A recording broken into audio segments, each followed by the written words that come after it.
the Full Court Press with Eric Frandsen and Jason Walker. Welcome back to the to the show that we're doing right now. Following the local teams, breaking down the biggest games with in-depth analysis and team interview. Join the show by calling into 435-752-1069 or text 435-339-0321. It's the Full Court Press. Rose, ends up, yes! Caught! Touchdown! They did it!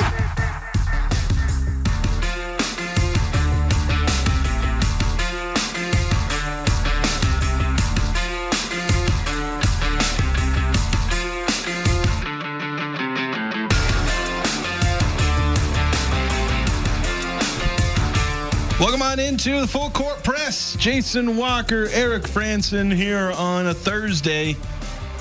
Once upon a time, we called these Prediction Thursdays. We used to be a proper country. It's really, it's just not football season. That's the thing. So I don't have the normal routine. It'll be more of a Prediction Friday, as we'll be getting into Utah State men's basketball tomorrow. Big showdown. Of course, we're gonna be broadcasting live. Fisher Home Furnishings, correct? Yeah. So we'll be there. Several Utah State basketball players will be there before they head out to go to St. Mary's.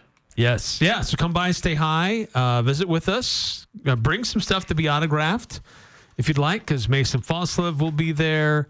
Who else is going to be there? There's like 4 guys. I think Isaac Johnson was one of them. Isaac Johnson, Carson Templin. I'm spacing on the 4th. There's 4 guys that are supposed to be there. Probably on our sheet. Yeah, it's probably somewhere. That's not it. Oh, we got our whole sponsor sheet and whatnot. While Eric's digging that out, let's go over a few programming notes, or at least one programming note, and then kind of the schedule of the show. Will be a shorter show today. Utah Jazz are playing at Detroit later tonight. That game tipping off 6 p.m. 5 p.m. pregame starting at 4:50. So we'll cut out then, or at least close to then. What's on our... Okay, we're out at 4:49. So we're going to have basically the first hour of the show. So we'll have enough time to get over the main topics. We've got the whole ruling about junior college players, whether or not that's going to count toward NCAA eligibility in the future. Very much in question after ruling came down Wednesday in a Tennessee, well, it's federal court, but it was in Tennessee. We've also got our prep players of the week, the boys and girls prep players of the week, brought to you by Center Street Grill and Blue Sky Restoration. We'll award those a little bit later, and then just kind of a salad of Utah State news. Gymnastics, soccer, women's basketball, and then we're capping it all off with Pick 6. So we're going to get through that as quickly as we can, or at least as much as we can get to in the roughly hour that we have with you guys on today's shortened show. If you want to join the show via the Full Court Press text line, the number is 435-339-0321. Yes, and a quick text, hitting the text line 9315, texting in, transfer portal just got thrown on its head, but this now you can keep your extra 2 years of eligibility from a JC, really hurts the high school kids. How is the Washington State coaching job going to affect Utah State? Well, on the first note, the portal thing is one thing we wanted to discuss today. So you should probably get to the second text because the first one is going to lead into our main topic here. Well, yeah, okay, yeah, you're right. So the second one, I have no idea.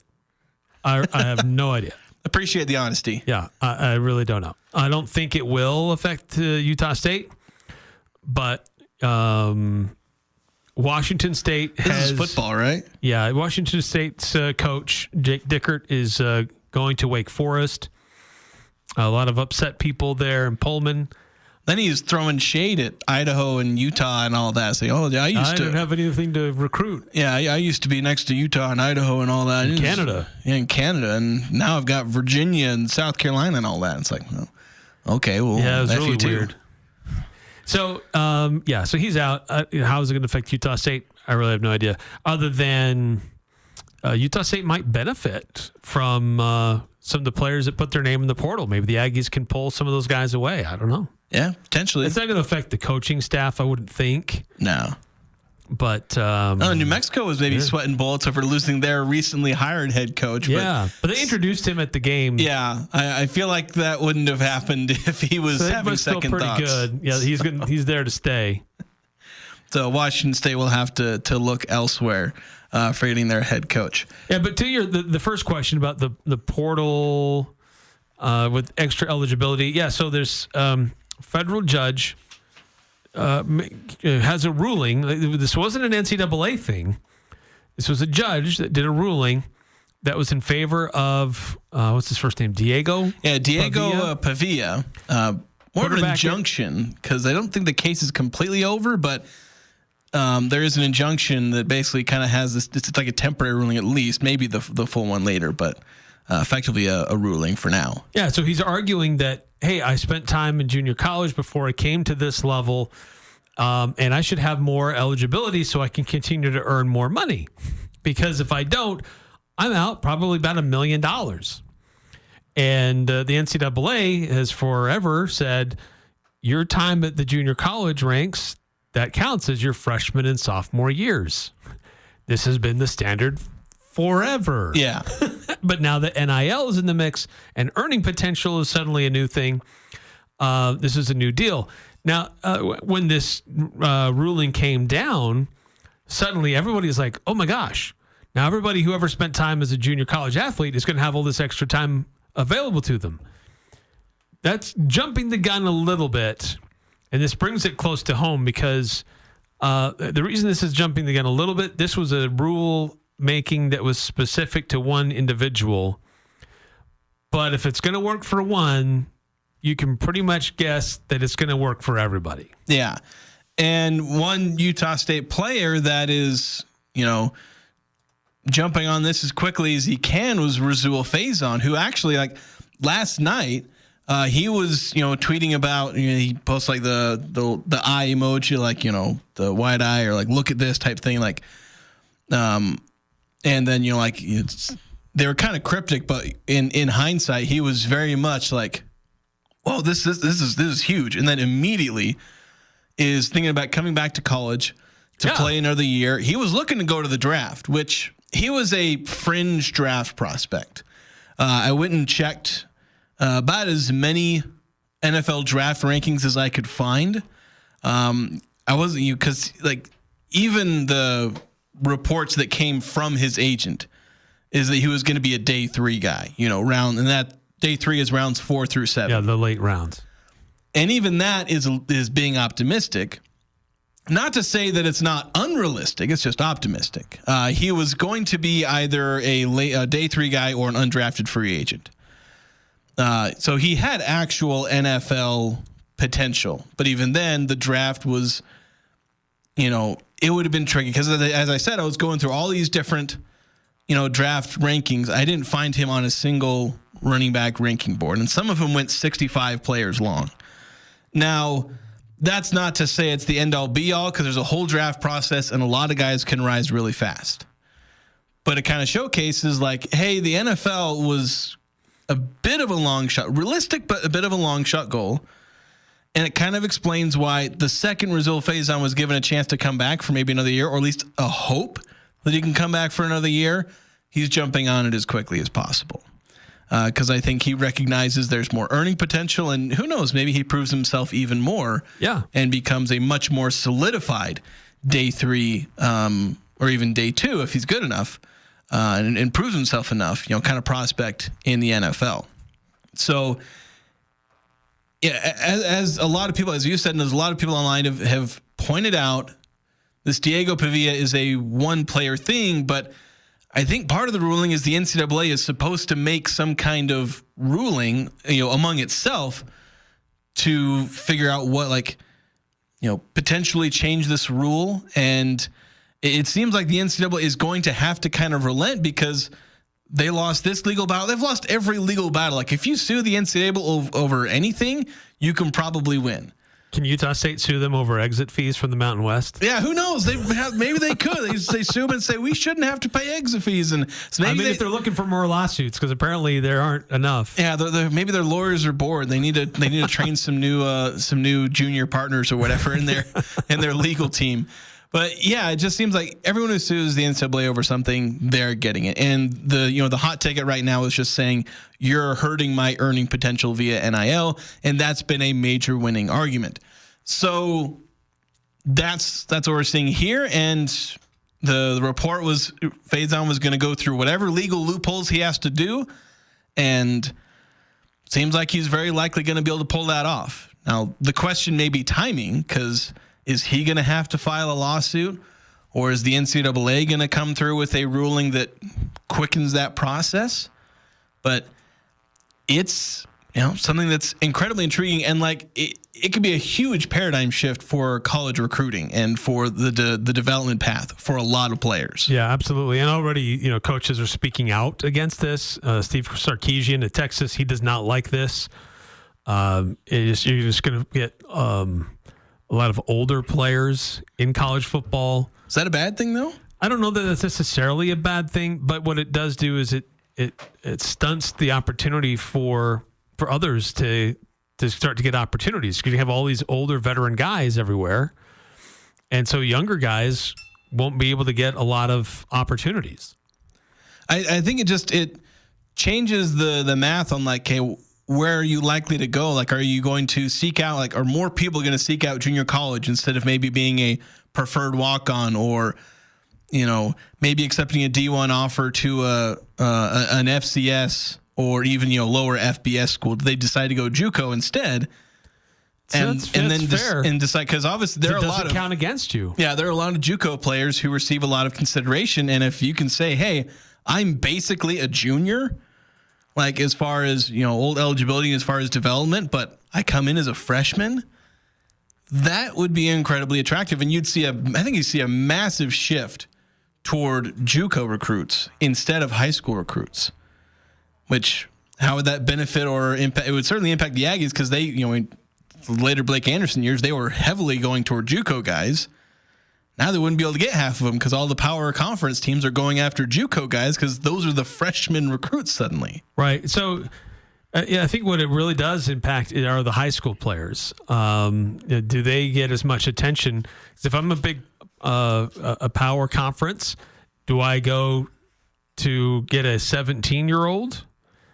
Or do I go to get somebody who's already had 2 years to develop his body and to grow and to add muscle and strength and skill at a higher level to fill out my roster? Yeah, do you want a 17, 18-year-old freshman or a 19, 20-year-old freshman? Right. Who's had 2 years of playing mostly collegiate level football in a controlled environment for weights and nutrition and higher level of competition. Yeah. So 9776. How would the junior college rule affect FCS football? It seems like there would be a lot less reason to want to go to an FCS team over junior college, and that would certainly be another knock as well. Because the junior college route, for those who are really wanting to bet on themselves and believe that they can be a high impact collegiate football player, or even a lot of guys who are like, you've also seen guys that are higher recruits and they kind of transfer down. Like, heck, Utah State had Marlon Dean, who was at Georgia, goes to a junior college, jumps back to the FBS level. Yeah. You would see a lot of guys transfer down to junior college, maybe this kind of sounds like a harsh way to say it, but rehab their value, so to speak, as a player and as a prospect. So you'd have some guys transferring down there, and you'd have a lot of it. Again, it would change the math on high school players' decision making and opportunity, because it's kind of two-pronged there. Because opportunity, how many like 3-star or even unranked recruits are going to get looked at? They're not going to get looked at nearly as much. A lot of them could sneak on and get a scholarship or be a preferred walk-on and maybe earn a scholarship later.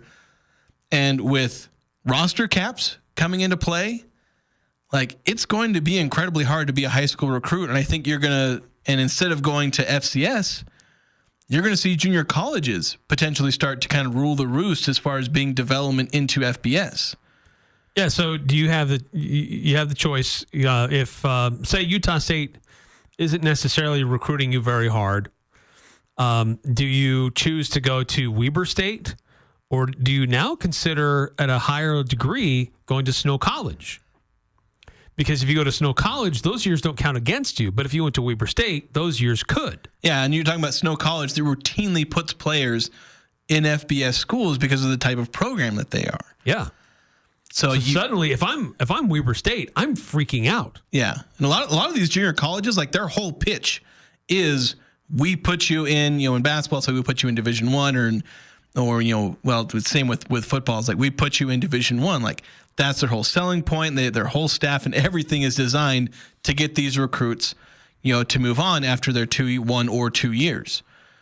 They basically become farms for Division I development.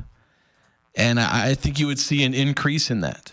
You might see the number of junior college schools, your junior college programs grow because of this ruling. If it ends up sticking, and that's kind of the key point. I think everyone's making the assumption that it's going to stick because it feels like there's now a massive crack in the dam with this ruling for Diego Pavia, where it's like, okay, how are you going to close that? Like one player has, and it wasn't even like this grand exception. It was just simply Diego Pavia and his lawyers going into court saying there's no reason the junior college should count. It's a separate organization. It's a separate entity, essentially, it's governing body and all that. And so it shouldn't count toward NCAA. And the judge ruled that, the NCAA's arguments about academics didn't make any sense. And there's, you can read some of the stuff from the judge as far as what he had to say about that. He did not pull punches in terms of what he said about the NCAA's defense about, it being about academics. But basically him saying like, this hurts my earning potential, therefore I should get this extra year. That was the winning argument. And everyone else is going to be able to make the exact same argument and would presumably win. I mean, if you have different judges and things like that, it just feels like the NCAA is just going to kind of have to roll over on this too. Yeah. Just one more example of how the NCAA just doesn't know how to manage its own shop, and will have to get relief from a federal level to fine tune and figure out some of these things. And I don't know if that's really the best best thing, but I don't know how else it's going to happen, because we're getting these judgments in these courts of law. They're saying, look, you guys, you don't know what you're doing. You clearly don't know how to do it right, and so we have to step in and take care of it for you. And then that opens up this whole other can of worms of unintended consequences that we're having to try to figure out now. Yeah. 3714 saying, tell me how many junior college playing opportunities there are in Utah. Yeah, specifically in Utah. Snow College is kind of one. Snow College is the big one. They have Snow College. Well, Salt Lake Community College. Do they have football, or is it mostly just basketball for them? They don't do football, but they do other sports. Yeah. So and that's we're focusing on football here, but it applies to all sports. Yeah, that's the thing, is that there are a ton of ramifications across all sports. I mean, look at the guys on Utah State men's basketball roster today that spent time in junior college. Yeah, there's several. Dayton Albury, Drake Allen. I think there's one other, or is that it? I think that's it. There may be one that I'm suddenly forgetting, but yeah, you've got guys that spend time in junior college, oftentimes multiple years. I mean, last year they had Khalifa Sacco, who was, or was that 2 years ago? Sacco was on the team last year, right? Yeah. Okay. I was confusing the timelines and rosters, but he was a junior college player. So 9 through 5 adding Utah State Eastern. So. Oh yeah, that's true. Yeah, for some sports that they support there. Yeah, those are definitely smaller time, but so there's a decent number of junior colleges, and heck, maybe those could kind of see the growth, because Snow College isn't exactly hurting for its brand of being a premier recruiting destination for Division I schools. They send out basketball and football players all the time. More so football players. That's where their biggest strength is. But they even send basketball, because Drake Allen was at Snow College, right? I'm pretty sure. I know he spent time at Southern Utah. I don't remember if he spent time at Snow. Well, because he spent at least 1 year in junior college. Because he was UVU, and he's like done a tour of Utah with his He's been to like his career. Yeah, he's been to like 4 or 5 different colleges, and all of them have been in the state of Utah. Now, look, I mean, here in the state of Utah, we're used to older players playing college sports because of missionary opportunities where these young men and sometimes young women leave, go away from college sports for 2 years, and sometimes they have to redshirt a year after that to get their legs back underneath them. But then you add 2 more years that don't count against their eligibility if they do the JC route. We're going to have 27, 28-year-old college athletes. They could be freshmen at like 26, 27. Yeah. One more text before we go to break, 8968 saying, OMG, how many really old players am I going to be hefting and going against? Love, Troy Calhoun. Yeah, he's going to love that. Yeah, that's right. If you throw in a medical red shirt, I mean, there's no more COVID years, but you throw in a traditional red shirt, medical red shirt, the 2-year mission thing that could be a part of it. You could have quite a few older athletes in the state of Utah. Primarily here. I mean, they would happen in other places too. I have to do the math on what like the oldest a player could be roughly if this went into effect. Assuming the mission path. Obviously, you could come up with a lot of different scenarios. Let's go ahead and take a quick break. We've got a few more texts coming in, but want to get to a break. We'll get to those texts. We've also got to award our Cache Valley Media Group Prep Players of the Week, and so that'll be coming up next here on the Full Court Press. This is Justin Hamilton, and all of us at Cafe Sabor wish you and your family a safe and happy holiday. For the entire month of December, with every $25 gift card purchase, you will receive a $5 card for free. Great food. It's the perfect gift for family, friends, or coworkers. Purchase a $25 gift card and get $5 additional for free. Happy holidays from all of us at Cafe Sabor. Who do you turn to if you want to change out your wood or pellet stove? Advanced Fireplace and Stove. They were voted the gold medalist for Best of Northern Utah for the 4th year in a row in the fireplace retrofit category. Be ready when the government's next wood and pellet replacement incentives pop up. Advanced Fireplace can help you navigate the paperwork. For more information, call Advanced Fireplace and Stove, 752-7272. Online at advancedfireplaceandstove.com. As the year comes to a close, we at Aegis Healthcare want to take a moment to express our heartfelt gratitude. To our incredible staff, thank you for your dedication, hard work, and passion. You make everything we do possible. To our wonderful community, thank you for your trust and support. You're the reason we continue to grow and thrive. This holiday season, we wish you and your loved ones joy, peace, and warmth. Here's to cherished moments in a bright new year ahead.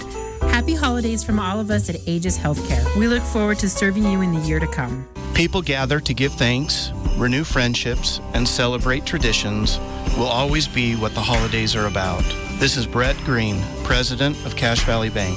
As we celebrate together, thank you for making us your preferred hometown bank and trusted tradition for achieving your financial needs and ambitions. We wish you a year filled with wonderful memories, good times, safety, and lots of happiness. We think you deserve it. Happy holidays from Cache Valley Bank, member FDIC. No matter what the conditions, DD Auto and Salvage can get your vehicle up and off your property. Now is the time to plan to make extra cash by calling DD Auto and Salvage and moving that old vehicle. Let them pay you for that junk vehicle. DD Auto and Salvage makes it so easy to get rid of your junker vehicles, paying you the most money possible. If you have metal, DD Auto and Salvage in Logan wants to pay you today. Call 787-1204. That's 787-1204 today. See store for details. I'm Amy, and we have been coming up here for years. We love the sportsmen. We love the small town feel, great service, all the great quality of merchandise. It's been our tradition, and we love it and look forward to it every year. They do have other brands that are hard to find in Salt Lake. I see merchandise up here that I don't see down in Salt Lake. The sportsmen, there's nothing like it. Welcome, friend, nice to see you again at the Sportsman. On Main Street in the heart of downtown Logan with tons of free parking in the back. The Aggies are #1 here. The Full Court Press. Connect with us on Facebook, Twitter, and online at 1069thefan.com.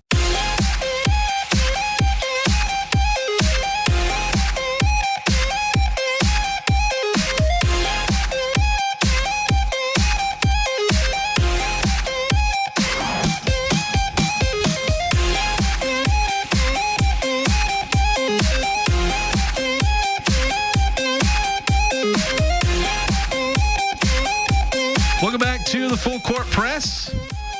Jason Walker, Eric Frandsen, talking the latest in local sports. Obviously, a potentially huge local impact is this junior college ruling. Diego Pavia out in Tennessee getting a ruling that he can play an extra year. At least the NCAA can't stop him from playing an extra year due to his junior college, 1 year spent at a junior college at New Mexico Military Institute. Could end up impacting Utah State. They were already going to end up losing Rizul Faison to the NFL draft, and he was graduating. He was losing his eligibility, but he played a year at Snow College. And so he's anticipating maybe getting another year of eligibility through potentially the exact same loophole. So it would probably try and go to a similar route that Devon Booth made, which has certainly raised his draft stock. Yeah, it's improved him. Having a solid year over there. He was Mississippi State, right? Yes. I kept confusing where he and Micah Davis. Both of them are in the state of Mississippi. Yeah, and it's like I couldn't keep them straight. So before we jump back into this, we do have a couple of texts, but we want to give a chance to award the Cache Valley Media Group Boys and Girls Prep Players of the Week, sponsored by Center Street Grill and Blue Sky Restoration. Let's get right into it. The Boys Prep Player of the Week. Certainly, hopefully soon to be Aggie favorite. Reed Olson, although technically in a different sport. He's a commit to Utah State as a tight end in football, and he won a couple Player of the Weeks during the football season by getting his first Prep Player of the Week as a basketball player this past week. He had a game where he had 26 points and 15 rebounds. The 26 points are a career high. The 15 rebounds was also a career high up until yesterday. He had 23 rebounds yesterday. Holy word. So he managed to one-up himself. This is for games that occurred last week. So he had the game with 26 points, 15 rebounds, also had 3 assists, 5 steals in a win over Cedar. And then against Pineview, he had 17 points and 7 rebounds. Just an absolute beast in the paint, Reed Olson. Taking a huge step forward from last season where he was just kind of a big body in the paint, grab a few rebounds, a few, tip-ins or layups. And this year, he's an absolute beast right now. Then speaking of beasts in the paint, Claire Fisher, she's been doing this for a couple of years. She won a Player of the Week award last year, but she gets her first of the season. She had multiple double-doubles last week, 4 games in total. 2 of them she had double-doubles. 16 points, 14 rebounds against my very own Davis Darts. And then 19 points and 10 rebounds, along with 5 steals and 3 blocks against Snow Canyon. And over the week, she had at least 14 points in all 4 games and averaged 7.5 rebounds over that 4-game span as well. So 2 very solid performances across last week by a couple of bigs getting the honors. The last few weeks have been a bunch of wings, but now the big men get rewarded. Reed Olson and Claire Fisher, the prep players of the week for Cache Valley Media Group. Yeah, it's you have to. It's fun to recognize these players that have these just outstanding performances and continue to do really well. I mean, there's some really good basketball players, individuals, and it's some weeks it's really easy. Like, oh, it's obvious. These are the people I need to vote for. Some weeks you have to spend a little extra time thinking about it, do a little bit of research, but. Congrats to these guys for getting these awards this week, and you can read more about it coming up a little bit later on tonight on CacheValleyDaily.com. Yeah, I know the girls' Player of the Week was especially tightly contested, between 3 different players. So some fantastic performances on that side. But make sure to support the sponsors of the Prep Player of the Week award, Center Street Grill and Blue Sky Restoration. With Center Street Grill, located on the corner of Center Street and Main and Logan. They've got a full menu for breakfast, lunch, and dinner, including sandwiches, burgers, wraps. I asked you how to pronounce this earlier, and I forgot. Is it keto? Yes. Yeah, keto meals. Keto. I've been saying it wrong about half the time. So those of you who know how to pronounce it and prefer keto meals, they've got it. They've also got salads, and also with Blue Sky Restoration, they've got their local service and exceptional standards can help you with water, storm, smoke, and fire repair, along with mold remediation. Visit gobluesky.com. That's gobluesky.com. So let's get back into this junior college debate discussion. I don't know if it's a debate. We're both kind of on the same page, just kind of waiting and seeing what calamity this could end up causing in the college recruiting landscape. Let's see. Did we get this one from 5254? Did I read this one already? Because we were kind of talking about this. No. So I don't think so. Okay, so let's read this out. And then we were doing some math on like how old a player could be. But here's from 5254 on the Full Court Press text line saying, what if a true freshman basketball player for the Aggies plays 2 years, then goes to JUCO for another 2? Would he have 2 more years because of the JUCO rule, or does the player have to play JUCO first for the rule to apply? So I'm actually not 100% That's a sure. great question, but I think basically the Pavia rule would suggest that any time spent at a junior college should not count towards your overall eligibility. Well, it depends, because you can only go to junior college for like a freshman and sophomore year equivalent, right?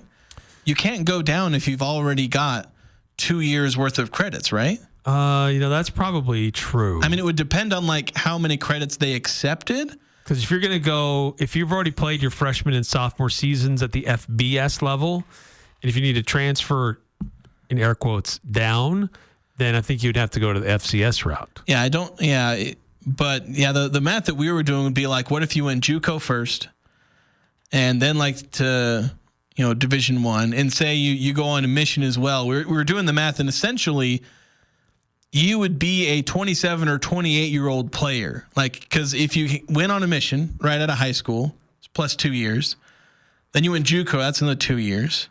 Then say you're redshirt as a freshman, and then say at some point you get a medical redshirt, and then 4 years of eligibility after that. That's 10 years. 10 years. 8 of those actively being on a collegiate sports team. That's bonkers. Like totally bonkers. Yeah, you're going from 5 to play 4 to, kind of 8 to play 6 essentially, or something like that, where you can have a couple of exceptions, medical redshirt and in the actual redshirt, and it's just potentially insane. And that's setting aside some other potential exceptions, because you can have even older guys if they have some unique circumstance or get into the game late. Sometimes you end up with baseball players who come back and play football. I mean, Will Holmes was an example of that. Yeah. Brandon Whedon, way back when, not way back, it was like the 2010s, but he was like a 28, 29-year-old at Oklahoma State. University of Utah had, and I can't remember his name, had a running back who was in the military for a while, and then he decided he wanted to play football, and he was a very impactful football player. So yeah, there's cases where you have older guys on a roster here and there, but if this goes through and becomes the norm, I mean, there are guys who will still want to pursue the NFL, but you're going to have a lot of other guys choosing to stick around, and you'll have college programs say, I want to go get, basically treating it like professional, I want to go get a veteran to be on my team with a bunch of rookies or, whatever, to solidify certain positions. Go get a bunch of experience on the team, and where they're fully developed, they're ready to go. Yeah. And then 3714, following up on one of the earlier texts saying, my point is, he was one saying how many junior college opportunities there are in Utah. And following up saying, my point is, if you want to play junior college football in Utah, you have one choice. And I think we'd agree with that. Yeah. There's pretty much one choice. You go to Snow College, right, and you'll be all right. So let's move on, though, and talk about kind of one of the other bits of news that came out today impacting local sports, this at the high school level. And we've been following along this process as the UHSAA has been doing their regular realignment. Every 2 years they go over it again. This regular realignment I can get behind, because it's something that does need to be constantly updated and looked at. And so the UHSAA does that. And they're, next year they're due for a new realignment. So next year these changes will go into effect for the 2025-2026 school year. And yeah, the most recent consideration, at least when it comes to Region 11 and especially Logan, the changes that we talked about last time are pretty much sticking. Yeah, so they are going to be like they go from being in a region with opponents like 5 to 10 miles away. Bear River was like 20 miles away if you map it out. Yeah, a couple years ago, you had 6 teams in the region. They were all pretty much next to each other. Yeah, all within a very short drive. Now, they're going to go to the closest opponent. And I mapped this all out just before coming onto the show. The closest opponent for Logan High will be Ben Lomond, who is 43 miles away. Yeah. And then for football, and thank goodness for football only, the farthest opponent for the Logan Grizzlies is Union High School, conveniently located in Roosevelt, 223 miles away. Might have to take a charter bus or the St. George Express to get down there. So yeah, for football, this is the region that Logan will be in. Ben Lomond, 43 miles away. Grantsville, 113 miles away.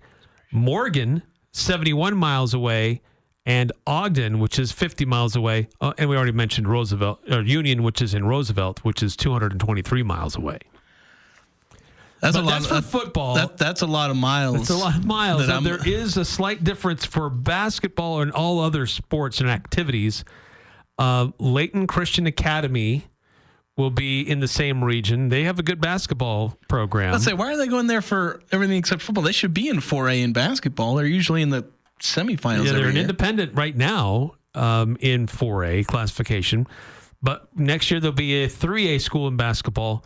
And then the other in all other activities. And then there's also Leahona. And that's just activities. They don't really sponsor sports.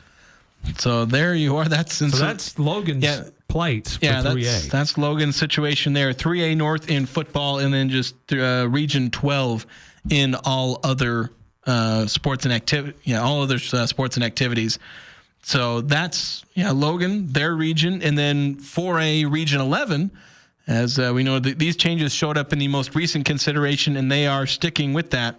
The region consisting of Bear River, Green Canyon, Mountain Crest, Ridgeline, Skyview, but adding Deseret Peak, Stansbury, and Tooele.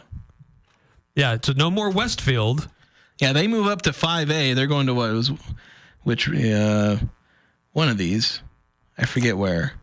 Pretty sure it was one of the 5As. Yes. Where did they go? I can't find them. Did they stick him in 4A somewhere? Suddenly I can't see them either. I got West and West Jordan, but there's no. Oh, there it is. It was Region 5. It's there at the bottom. 5A Region 5, along with Bonneville. Yes. They'll be in the same region as Box Elder, which makes sense. Geographically, it's a great fit for them. Yeah, they fit right in there, and we always knew that Region 11 was going to be temporary. And I wasn't sure if the 4A thing was going to be temporary, but they're growing quite a bit. They're in a place where they're going to be building a lot of housing and a lot of stuff, so that's going to be a growing growth. And Deseret Peak is a new high school, but Deseret Peak, Stansbury, and Tooele, all of those are in Tooele County. Are they splitting? Are they taking two schools and making three in that situation? Yes. Yes. So Deseret Peak is pulling from both Stansbury and Tooele high schools. I don't know if they pull from Grantsville, but I think it's primarily Stansbury and Tooele, which they pull from. So that'll be the situation in Region 11 and I believe that's the same in both football and all other activities. It's the same region. The region is the same for Region 11. There are no differences in schools that participate in one level and do something different on another. But yeah, changes for everybody. No longer Logan in the same region as these other schools that they've kind of been around with for a long time. But for competitive reasons, this does make some sense for Logan. Travel expense is definitely going to go up for the Grizzlies. 1181 texting in saying Logan chose to participate in 3A and travel further. And I think that's they're weighing the costs, cost benefit analysis of, do we want the athletes to travel a bit further but maybe be a little more competitive, or stay in 4A, not travel as much, but in some sports just kind of get their teeth repeatedly kicked in. Yeah. And that's kind of the struggle. There's some sports where they are competitive, but others where they're not. And I think that's just what they're trying to balance. The other thing to remember is this is a cycle that they do every 2 years. So this isn't like a long-term solution. If they determine that this isn't really working out, there will be another reconsideration in 2 years where they can make that appeal to move up. Yeah. If Logan goes down and just kicks everyone's butt in 3A, mean, that's kind of why they moved up to 4A, or at least part of it. There was because they were winning a ton of state titles, at least in football. But 2409 texting in saying, I honestly think most kids participating at Logan High would rather ride a bus 220 miles to compete than compete in a league where they can never have any chance of winning. Most of their teams never win. And I've seen them be competitive in boys and girls soccer and boys basketball. Those are pretty much the only ones I've seen them be competitive, at least that I've noticed. Yeah. And so you like to see them be a little bit more competitive. A longer bus ride, sure, and I know it would be a longer ride for me to drive to cover them, but we will. It's a sacrifice I'm willing to make, I guess, as long as I get to put it on the company dime. We got to take a break. When we come back, we'll wrap up the show. Again, early out time for us today. It was the Jazz will be taking over, so we'll wrap up next on the Full Court Press. Ring in this new year with that special someone or friends and family enjoying delicious food and live music. The New Year's Eve buffet at Riverwoods Conference Center will have you savoring every bite with a hot carving station serving rosemary prime rib and perfectly blackened turkey breasts and more delicious entrees including seafood, ribs, chicken, and pasta, alongside an endless choice of delightful appetizers, side dishes, tasty desserts, and much more. The Riverwoods will also have live music from the band Wildflower. Get your tickets now at theriverwoods.com. Hi, I'm Jay Broadbent with Alpine Home Medical. I'd like to invite you to learn more about us. Since 1997, we've been Utah's premier one-stop shop for home medical equipment. What sets us apart at Alpine Home Medical is the superior level of customer service. We provide home oxygen, CPAPs, wheelchairs, scooters, breast pumps, and so much more. Come on down and get to know us. Alpine Home Medical, we bring wellness home. Visit alpinehomemedical.com. This is Ryan at My Mattress. We've been thinking about what you're going to get each other for Christmas, and we want to help out a little bit. Jewelry. The bling is cool, but didn't you do that recently? USU season tickets. No. Well, maybe. And if you do, call me. We'll go together. A hot tub. Yeah, they're cozy for 30 minutes, but let me suggest something that'll keep you cozy and supported and help your day go better. A mattress at My Mattress. The best time of the year to buy is right now. Come in today and sleep better tonight. The best Christmas gift possible. At Cash Equipment, we want to take a moment to say thank you to our customers, farmers, and ranchers. The early mornings, the late nights, and the endless care you pour into the land and animals that sustain us all. Your work is the backbone of our community, and we're honored to support you with reliable Kubota tractors and equipment. In fact, right now enjoy 0% financing for 60 months on select Kubota tractors. Cash Equipment in Hyde Park and online at cashequipment.com. Happy holidays from the entire team at Adams Wealth Advisors. As we celebrate the joy of this season, it's also time to plan for a financially sound future. Wondering about tax strategies or required investment distributions? Adams Wealth Advisors has the answers. The Adams Wealth team is here to guide you through any complexities and ensure a prosperous new year. Happy holidays from Adams Wealth Advisors, where achieving your financial goals is their mission. Call today to schedule an appointment, 752-1702, or search Adams Wealth Advisors online. When it comes to home care, it's important to know you have a choice. If you or a loved one is in need of hospice or home health services, remember that Primrose Home Care and Hospice believes in treating the patient as well as the problem. We work directly with you and your doctor to create a health plan that's catered to your needs. Our team is devoted to providing options in the freedom and safety of your own home. Visit us at primrosecare.com or call to schedule a free consultation. Primrose Home Care and Hospice, your local hospice and home health provider since 2006. Interviews, analysis, and a little bit of fun mixed in. The Full Court Press on Sports Talk Radio, 106.9 FM, 1390 AM. The Fan. Your locally owned Preston of Providence Napa Auto Parts supplies parts to over a dozen local Napa Auto Care centers. You can trust and count on their ASE certified mechanics. Go check them out at Randy's Service Center in Richmond, or Master Mechanic in Providence, or even Autobahn Performance in Logan. And if you're looking for some new glasses with some style for a loved one, or even for yourself this holiday season, go to Crystal Vision on 14th North by Sportsman's Warehouse. Stop in with your prescription. Let them fit glasses that fit your style. Or you can also check them out online before you go into the store.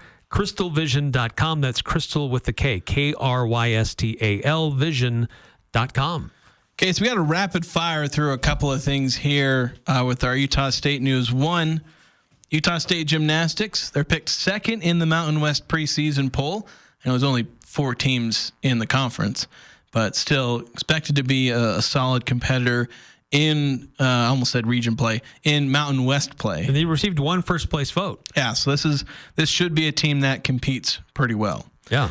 Then we got Caitlin Richens named 3rd team All-American by Top Drawer Soccer, which I believe the Utah State was saying that's their first All-American, which, like, not surprised that Caitlin Richens is the fact that it was the first.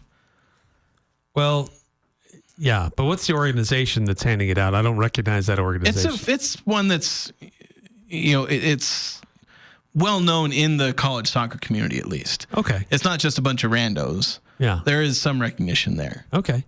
So that's good. That's good. But I mean, the AP or anybody else didn't award that. So, yeah. And then should note Utah State women's basketball, they did lose to UC Riverside last night. I do need an update on that, but so that's our really quick Utah State news. And I'll be honest, we barely had time to get to that because I don't even think we have time to play the little bit because we've got pick six coming in.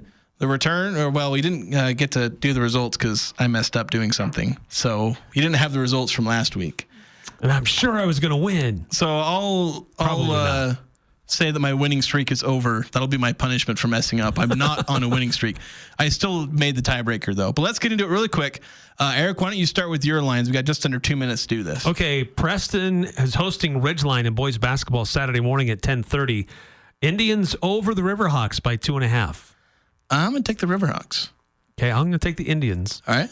St. Mary's turnovers versus the Aggies on Sunday, 11.5. I'm going to go over. Okay, I'll take the under.